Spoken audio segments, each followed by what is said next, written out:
You're listening to the E2C Network, podcast by Auburn fans for Auburn fans.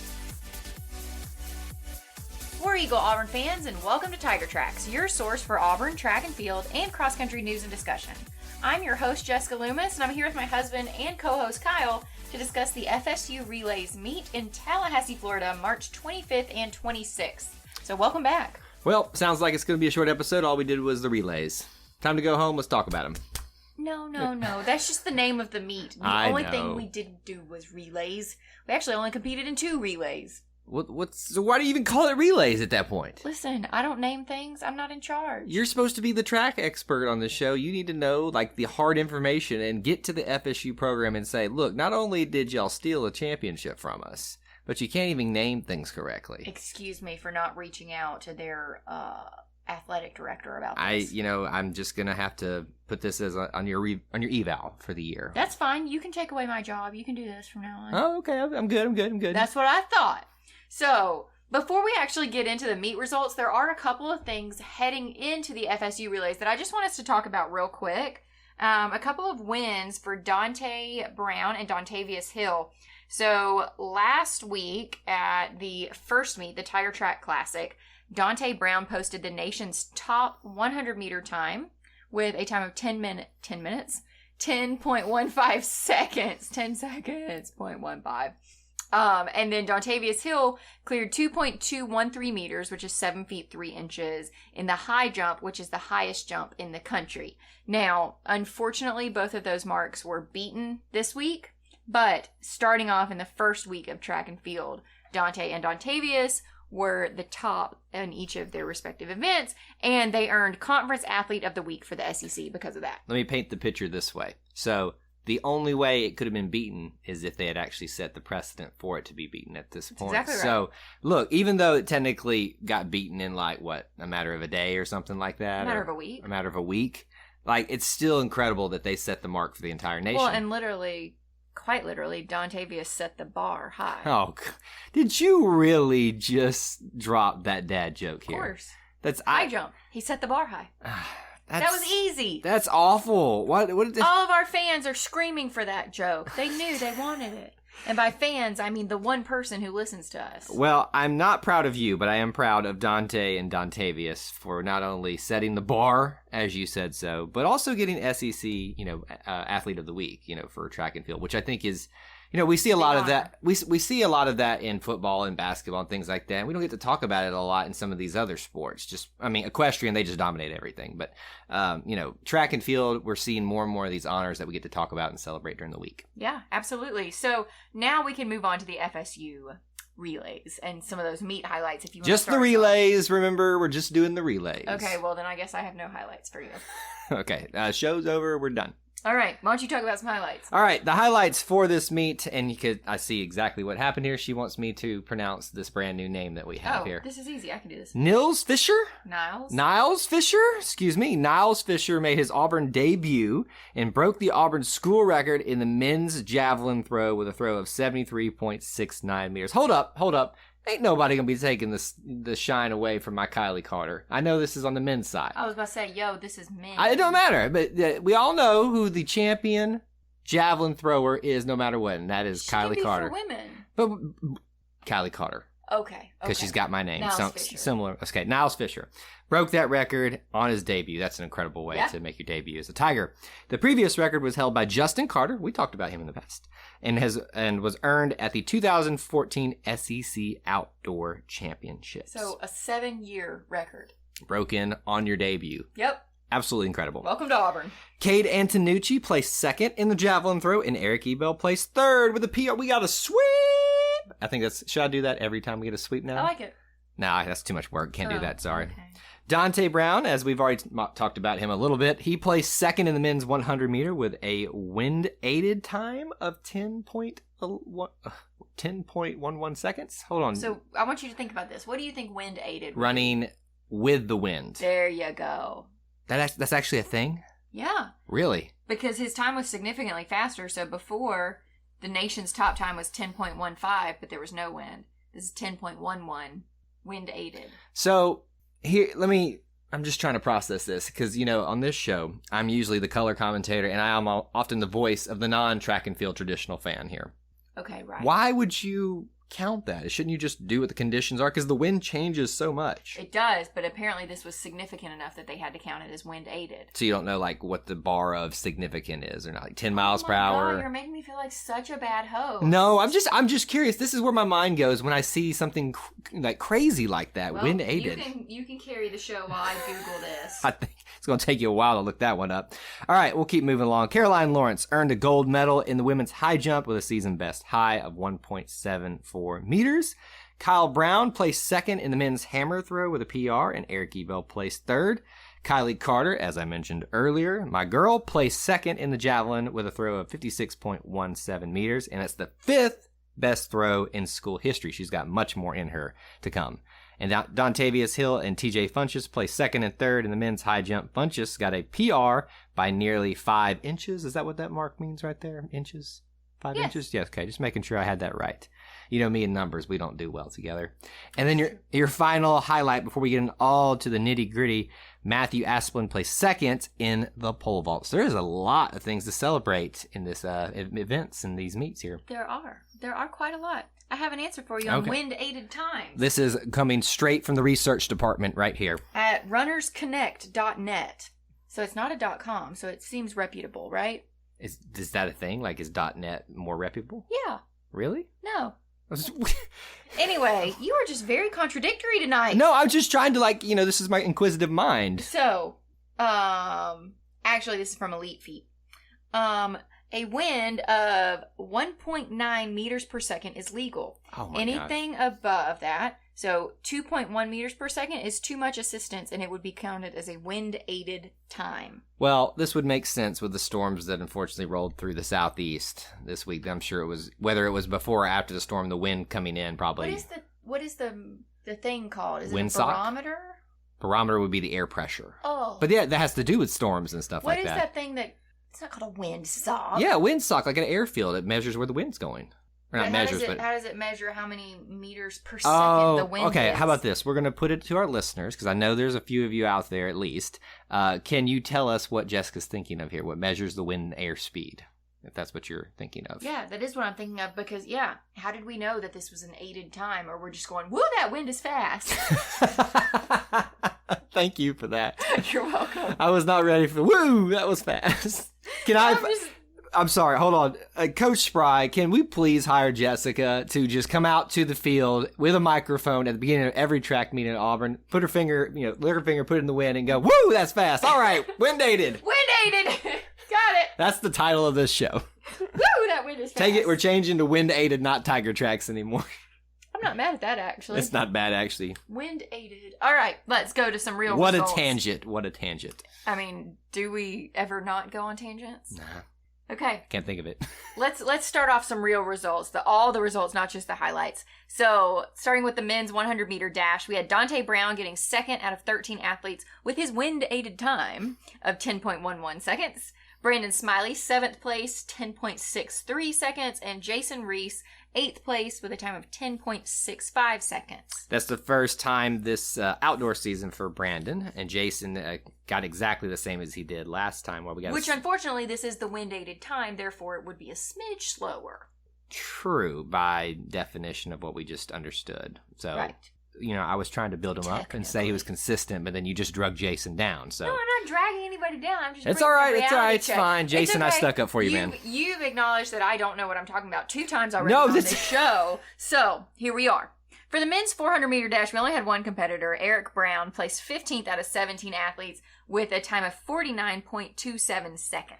Well, as appropriate as it would be, we'll talk about the relays early. The men's 4x400 relay. We had the 4 competitors in this for the men. Dante Brown, Eric Brown, Giovanni Murray, and Brandon Smiley. They got 6th out of 11th.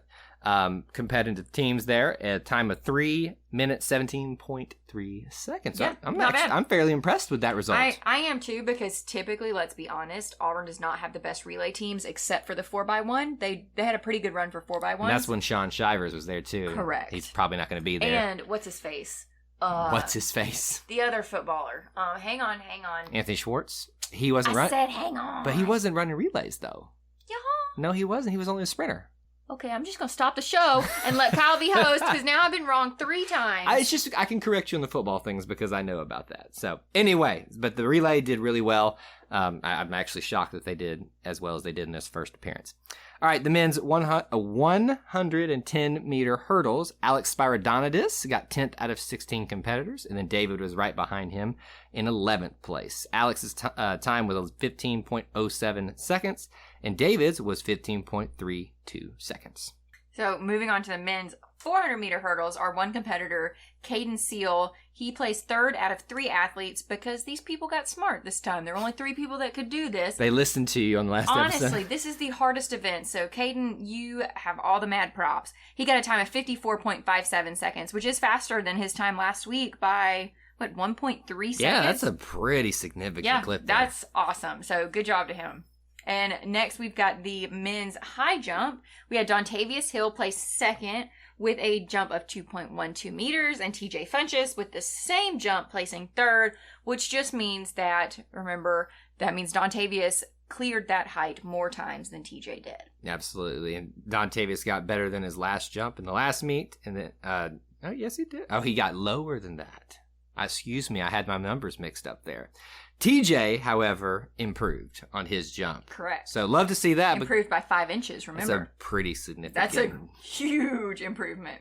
So next up we have men's pole vault finals. We had Matthew Asplund place 2nd out of 4 competitors with a vault of 4.9 meters. There's some low numbers, like, in terms of competitors in some of these events so far. 3 and 4. Yeah, this is a pretty small meet overall. Interesting, because we've typically known the Florida State Relays to be a pretty big one. Yep. Coronavirus hit us all. You think so? Or could it have been with the storms that maybe rolled through?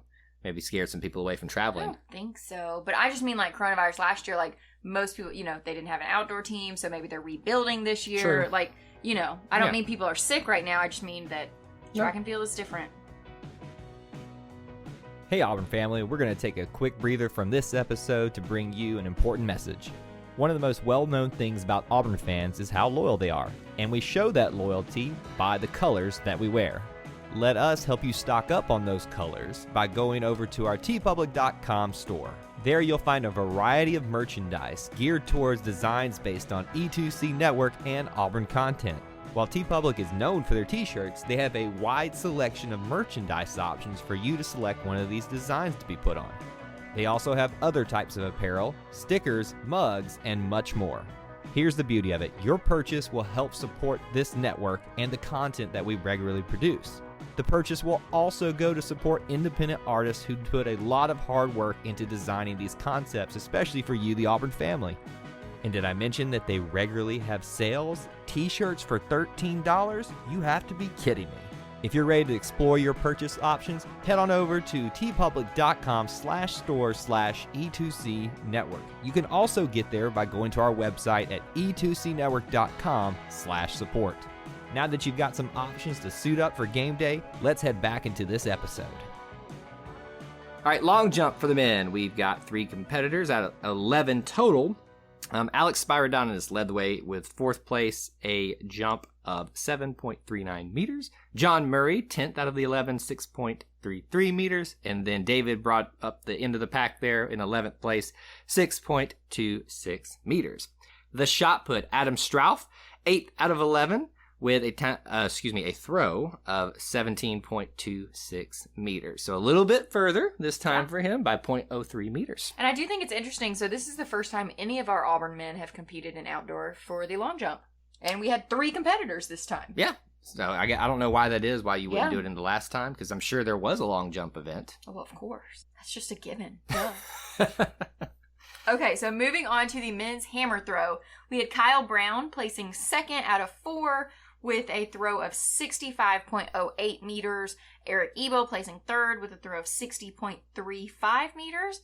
And Kyle Moisen placing 4th with a throw of 56.73 meters. So 2, 3, 4. Yeah, it's all. I mean, to be fair, there's only 4 athletes, so. But still, though, I mean, the fact that we swept that in one sense, maybe. Sure. I was trying to build it into something better, and it didn't work. Well, I mean, we did have 75% of the competitors, so. This is true. It's a very odd meet with the numbers that are here. Yeah, absolutely. Okay, so next up we had the men's javelin. We've already talked about Niles Fisher placing first out of 8 competitors with a throw of 73.69 meters. Then Cade Antonucci placing second with a throw of 70.97. And Eric Ebel with that third place finish with a throw of 62.13 meters. This is the complete sweep there. There you go. Second, and third. Good job. With 8 total competitors, too. There you go. It is interesting, though. I mean, look at the difference between Cade and Eric. So 70.97 meters, and then third place was 62 meters. Where have we been hiding Niles over here? Like, where's he been? Well, he was in Germany, and then he went to some little college, Appling? Appalachian State? No. No? Nothing? I've never heard of anything after that. And then he transferred to Auburn last year, and then here we are. We didn't get to see him last year because of all the coronavirus stuff. Corona. Nice to see him, though, in action. He's made a big debut for himself. Obviously, yes. All right, the last throwing event and the last overall event for the men. Kyle Moisen and Alex Pyrodonis in the men's discus throw. Kyle got 7th out of 11 competitors with a throw of 48.37 meters. And then Alex got 10th out of 11 competitors with a throw of 41.40 meters. That's Alex's first throw on the year in outdoor competition. And this is the second throw for Kyle, and he actually got a little bit less than this one. Would you consider that a big drop-off? Nah. Not that much? Not that much. Okay. Do you think Alex is trying to go out for like the pentathlon or the heptathlon or something? I feel like he did that last season or whatever. I mean, he's doing a lot of different events here. I mean, I think that's probably, or if he's not thinking it, maybe Coach Spry is thinking, let's see how he does in some of these other events, spread him out a little bit, and maybe throw him into the fire at the end of the Literally. Throw. Oh my gosh, that's your second bad joke. Bad dad joke. Bad dad joke. That's going to be my new Twitter handle. Bad dad jokes. It's already taken. Probably. All right. We'll start off the women for you here with the women's 100-meter dash. 2 competitors total out of 15 that competed in this. Sarah Little got 11th out of 15 with a run of 12.25 seconds. And then Hope Igbenogany, there she is. We love saying that name. 12th out of 15th with a time of 12.26 seconds. Kyle, do you want to tell people what you thought her name was pronounced? Igbenogany. That's our Kyle. But listen, it's just my southern accent, my southern way of enunciating things. Igbenogany. Igbenogany. To be fair, Igbenogany is phonetically correct, too. It is. It's just not the way my mind processed it the first time I saw Noah's name. I was like, oh, Igbenogany. And people were like, oh, Kyle, no. Literally. I'm happy we get to talk about one of them still, because one of them's off in the NFL doing big things. Yep, absolutely. So moving on to the women's 200-meter dash, there were actually 28 competitors here. Don't know where they all came from. Everybody else in the meet was here. Literally. So we had Nia Benton-Andrews placing 8th with a time of 24.26 seconds, an improvement from her last meet. Destiny Charles placing 9th with a time of 24.34, and Tyler Colbert with a 15th place finish and a run of 24.79 seconds. So moving on to the women's 1,500 meter, or close enough to the women's mile, we had Frances Patrick. This is her first time competing in the 1,500 meter. She placed 10th out of 28 competitors. So I'm guessing everybody that ran the 200 then ran the mile. Ha, it's a joke. But she placed, like I said, 10th with a time of 4 minutes, 44.34 seconds. It looks like everybody in the meet basically competed in these 2 events. Literally. Like, where did y'all come from? But whatever. Well, it could be one team only brought their runners and not their, some of their other athletes that would do in other events. Could have been what happened there. All right, let's move right along to the 100-meter hurdles. Jessica loves running and jumping.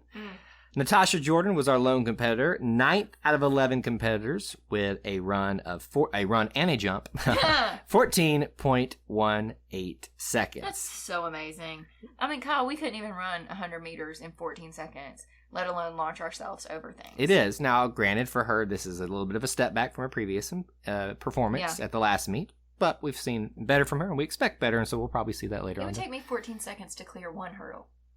I think it would probably take me longer. Honey, you got to clear it first. I don't think that you can do that. I'm saying I'd have to stop, pick my leg up. I don't know that you can do that. All right, I'm going to steal the relays from you again. You know what? I'll leave one for you. I'll do the women's 4x100 relay. The 4 competitors for Auburn here were Tyler Colbert, Nia Benton-Andrews, Destiny Charles, and Myra Mack. They got 4th out of 5th, so they didn't get last place. 45.96 seconds was their time on that relay.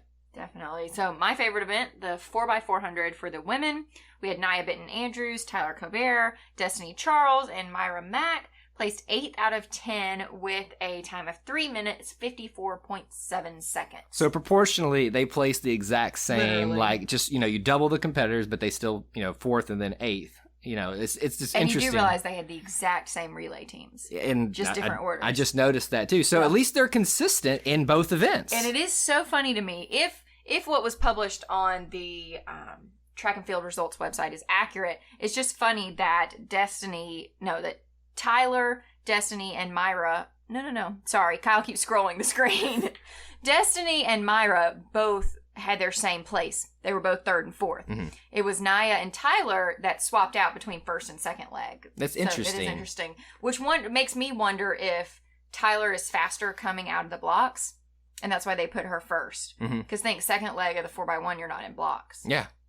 Obviously a coaching decision. I wonder if that decision was made after the first event too, or if it was like made going in to the event. I would think you make it going in because that's where you practice handoffs and everything. And you have to practice with your specific relay, like the person that you're going to get the baton from and give to. And when you come to a meet, don't you have to register for the events and your competitors and all that kind of stuff too? Yeah, I mean for sure, but I don't know how strict it is in college with who runs what leg of the relay. Yeah, just curious as to why that was like when that actual switch happened there. Yeah, not sure. All right, jumping events, the actual jumping events. The women's high jump, Kamaya Dindi got 2nd out of 9 competitors with her jump of 1.74 meters, followed up by Allison Tanner, who got 5th out of 9 with a jump of 1.64 meters. So an improvement for the high jump for Kamaya in this event as compared to the last time. Yeah. The long jump now, we've got 3 to talk about. 19 competitors total in this. Natasha Jordan leads the way in 9th place with a jump of 5.79 meters, followed by Imani Jones in 16th, 5.54 meters, and then Sarah Little, 18th place, 5.24 meters was her jump total. Now, moving on to the triple jump, we had Imani Jones placing 5th out of 7 competitors with a jump of 11.95 meters, and Janiyah Jones placing 7th with a jump of 11.45 meters. So next up, we've got the throwing events, which Kyle loves. The women's shot put, we had Tori McKinley placing 9th out of 17 competitors. Another big competition. 14.65 meters for her. And Kiera McCarroll placing 13th with a throw of 13.40 meters. So something I want to point out here, because we talked about this last episode. Tori, in the first meet of outdoor, we kind of talked about maybe she placed a little bit lower than we expected of her. Mm-hmm. You can see in terms, obviously the competition's different situations, different times, all that, we get that. But just look how much she rose up in terms of she's in the top half of the competitors here. She has a big, and what I would say is a big improvement in her throw there. 1.13 meter improvement. So well over a meter extra on top of what she did last time. So I like seeing this trajectory, and this gives me a lot of hope for what Tori's going to do coming forward. Absolutely. All right, keep throwing things here. I'll round us out for all the women's throwing events. We got the discus throw first. Jocelyn Budwig got 5th out of 10 competitors with a 50.14 meter throw. Tori McKinley, 8th out of 10th with a 41.18 meter throw as well. Now the hammer throw, Jocelyn Budwig again, 4th out of 6 competitors with a throw of 54.53 meters, followed up by Danielle Gregory, 6th out of 6 competitors. Her throw was 47.12 meters. And now I get to talk about my favorite in all of the track and field teams, just simply because she's got a similar name to me. Kylie Carter gets 2nd out of 10 competitors, 56.17 meter throw for her, followed up by Ashley Carter, which we figured out by deductive reasoning was not related to her. I think is what we figured that out. 6th out of 10 competitors, 47.06 meters. So a big improvement for Kylie on this one as compared to last time. Her trajectory is going to keep going up and up, and I'm expecting more golds out of her. Absolutely. So Auburn does not have any breaks so far in outdoor. They are just killing it back to back to back. So next up is April 2nd and 3rd. They will return to Florida, this time to Gainesville, Florida, for the Florida Relay. Oh, so we're just do relays again. Yeah. Okay. That went by really quickly, didn't it? Yeah, exactly. So we will see. I really like the fact that they're staying in Florida. It kind of makes me wish I was them, because I wish I could. But they're having to go back and forth. But you're going to Florida, though. I mean, Yuck. like, you went swamp gators and bugs. closer to the and beach, humidity. closer to Disney World. Yuck. I'll stay in Georgia. Oh my gosh. All right, so that's all we have for this edition of Tiger Trax. Thank y'all for joining us. War Eagle. War Eagle. Before you get out of here, we want to remind you of a couple things. Head over to e2cnetwork.com, our website where you can find everything that you'll ever need from us, podcasts, blogs, and even ways to help support the show. If you want to find individual episodes, you can download all of these on iTunes, SoundCloud, and Google Play. So until we see you again, I want to remind you of one thing, that here at the network, we believe in Auburn and love it. The only question remains, do you?